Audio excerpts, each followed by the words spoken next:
Everyone, welcome to another interesting video on Microsoft Excel. Subscribe to our channel for more interesting videos on Excel.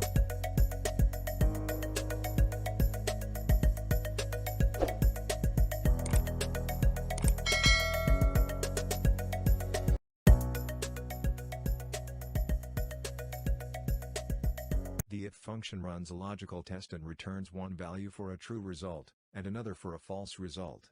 If the criteria is given here is matched, then the person will get a commission, else it will display not achieved target. Very simple.